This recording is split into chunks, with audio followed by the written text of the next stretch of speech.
Ya vimos cómo, si nos dan la gráfica de una función f, cómo hacer para saber si es una función invertible o no. Ahora la pregunta es si sí es una función invertible, ¿cómo hacemos para graficar la función inversa? Veamos un ejemplo. Entonces, digamos que nos dan esta función de acá, esta función f. ¿Listo? Podemos ver que es función haciendo el test de la línea vertical. O sea, cada x le corresponde un y si es función. Podemos además darnos cuenta que es una función invertible, haciendo el test de la línea horizontal. A cada y le corresponde un único x. Ok, ahora vamos a tratar de graficar f inversa. Para eso vamos a analizar qué está pasando punto a punto. Entonces, por ejemplo, f de 2 es igual a 5. Eso es lo mismo que decir que este punto 2,5 está en la gráfica de f. ¿Listos? Ahora, ¿qué sabemos de f y su función inversa? Si f de 2 es igual a 5, eso quiere decir que f inversa de 5 es igual a 2. Y eso quiere decir entonces que 5,2 es un punto que está en la gráfica de f inversa. Entonces, cuando yo tengo un punto que está en la gráfica de f, si cambio, si invierto entradas y salidas, lo pongo al revés, este nuevo punto va a estar en la gráfica de la función inversa. Entonces, por ejemplo, acá, f de 0 es igual a 3. O sea que f inversa de 3 va a ser igual a 0. Entonces, piensen, este punto es 0,3. Entonces, el punto que va a estar en la inversa es 3,0. El punto que va a estar en la gráfica de f inversa. Cojamos este punto de por acá arriba. Este punto tiene coordenadas 7,5 y 7,5. O sea, f de 7,5 es igual a 7,5. Es decir, que f inversa de 7,5 también va a ser 7,5.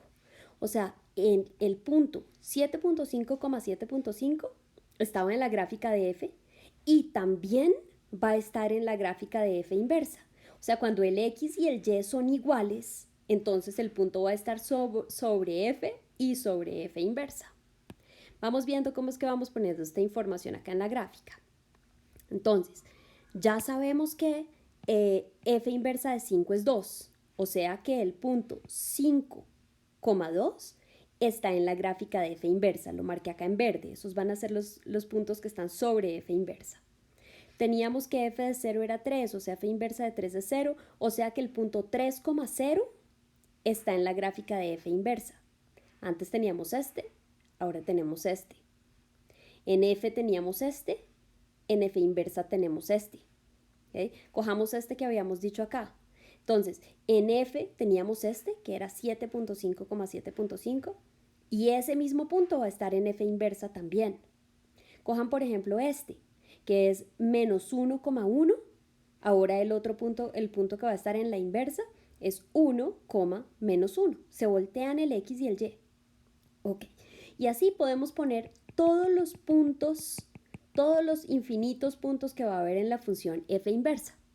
Si hacemos eso para los infinitos puntos, lo que vamos a obtener es esto que está acá. Observen bien qué es lo que está pasando. Cuando, por ejemplo, este era el punto que estaba en ambas, este era el 7,5,7,5. Si un punto cumple que x es igual a y, entonces está en ambas gráficas.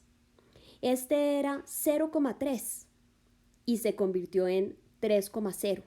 O sea, estos dos puntos es como si este se reflejara en la recta y igual a x. ¿Sí? Imagínense que ustedes tienen un papel con esta función f pintada y lo doblan por esta recta de acá. Lo doblan y lo que les va a quedar del otro lado del papel es f inversa. Entonces, la gráfica de f inversa es el reflejo de la gráfica de f con respecto a la recta y igual a x. Así es como podemos graficar la inversa de una función cuando tenemos la gráfica de la función.